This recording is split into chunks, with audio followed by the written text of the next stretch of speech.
আসসালামু আলাইকুম। ভালো আছেন সবাই? বিসমিল্লাহির রহমানির রহিম। উপস্থিত সম্মানিত খেতাবপ্রাপ্ত বীর মুক্তিযোদ্ধা ও তাদের উত্তরাধিকারীগণ, মুক্তিযুদ্ধ বিষয়ক মন্ত্রণালয়ের উপদেষ্টা, জাতীয় নিরাপত্তা উপদেষ্টা, সেনা, নৌ ও বিমান বাহিনী প্রধানগণ, ঊর্ধ্বতন সামরিক ও অসামরিক কর্মকর্তাবৃন্দ এবং উপস্থিত শ্রোতৃমণ্ডলী, আসসালামু আলাইকুম। 1971 সালের এই দিনে আমাদের সশস্ত্র বাহিনীর অকুতোভয় সদস্যবৃন্দ এবং বাংলাদেশের আপামর জনসাধারণ সম্মিলিতভাবে দখলদার বাহিনীর বিরুদ্ধে সমন্বিত অভিযান সূচনা করে। সেই ঐতিহাসিক অভিযানের ফলে আমাদের বিজয় ত্বরান্বিত হয় এবং সৈনিক জনতার অভূতপূর্ব আত্মত্যাগের ফলশ্রুতিতে আমরা স্বাধীন ও সার্বভৌম বাংলাদেশ অর্জন করি। আমি আজ গভীর শ্রদ্ধার সাথে স্মরণ করছি স্বাধীনতা যুদ্ধে শাহাদত বরণকারী সকল বীর শহীদদের এবং মহান আল্লাহর দরবারে তাদের বিদেহী আত্মার মাগফিরাত কামনা করছি। আমি সকল বীর মুক্তিযোদ্ধা পরিবারের সদস্য এবং সম্মানিত যুদ্ধাহত বীর মুক্তিযোদ্ধাগণের প্রতি আন্তরিক শ্রদ্ধা জ্ঞাপন করছি। তাদের পরিবারে অনেকে আজকে উপস্থিত আছেন, তাদেরকে আবারও সালাম জানাচ্ছি। একই সাথে আমি গভীর শ্রদ্ধার সাথে স্মরণ করছি জুলাই শহীদদের। সশস্ত্র বাহিনী বিভাগের এই আয়োজনে যে সকল খেতাবপ্রাপ্ত বীর মুক্তিযোদ্ধা ও তাদের উত্তরাধিকারীগণ উপস্থিত আছেন, তাদের জন্য রইল আমার বিনীত শ্রদ্ধা।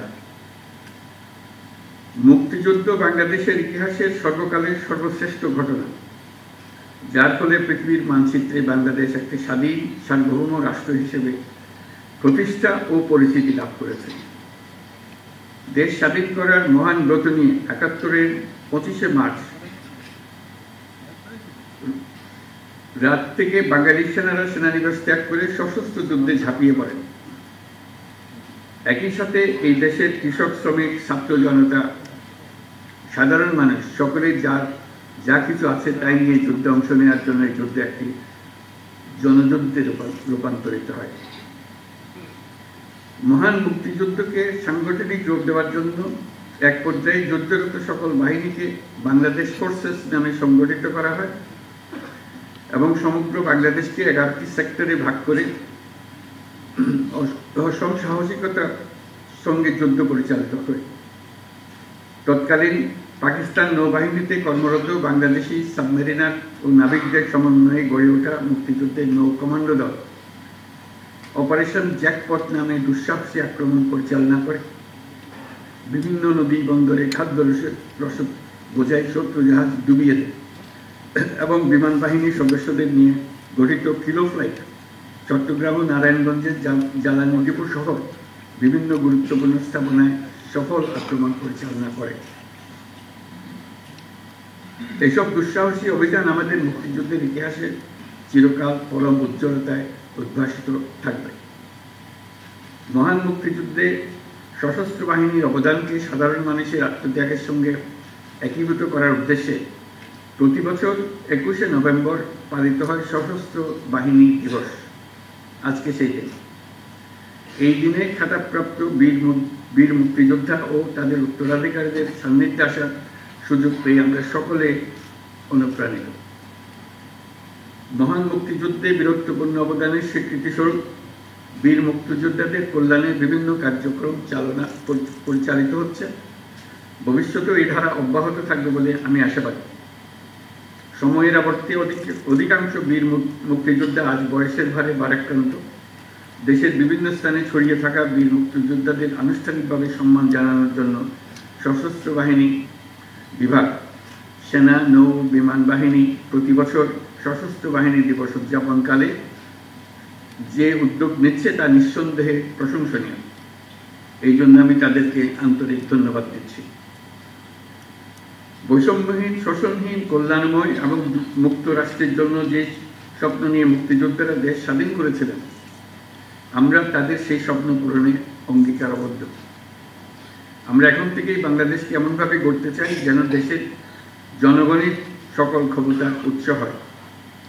বাংলাদেশ যেন বিশ্বের দরবারে একটা মানবিক ও কল্যাণকর রাষ্ট্র হিসেবে সমাদৃত হয়। প্রযুক্তি, অর্থনীতি ও সামাজিক উন্নয়নের ক্ষেত্রে উন্নত বিশ্বের সাথে তাল মিলিয়ে আমাদের এগিয়ে যেতে হবে।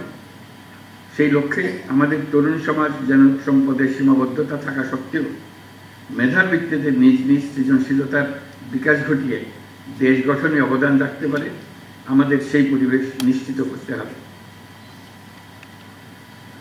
জুলাই 2024-এ নতুন বাংলাদেশ গড়ার যে সুযোগ ছাত্র জনতার সাহস ও আত্মত্যাগের বিনিময়ে আমরা অর্জন করেছি, সেটাকে কাজে লাগিয়ে আমাদের সুন্দর সমৃদ্ধশালী ভবিষ্যৎ গড়তে হবে।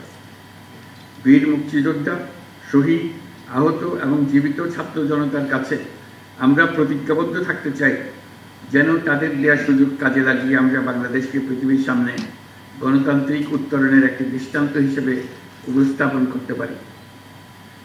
আজকের এই দিনে খেতাবপ্রাপ্ত মুক্তিযোদ্ধা এবং তাদের উত্তরাধিকারীদের সম্মাননা প্রদানের সুযোগ তৈরি করে দেওয়ার জন্য আমি সশস্ত্র বাহিনী বিভাগ সহ সকল সংশ্লিষ্টকে আন্তরিক ধন্যবাদ জানাচ্ছি।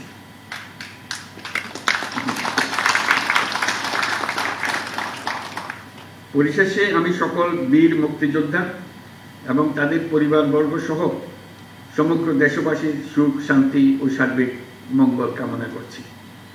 মহান আল্লাহ আমাদের সহায় হন। ধন্যবাদ। খুদা হাফেজ।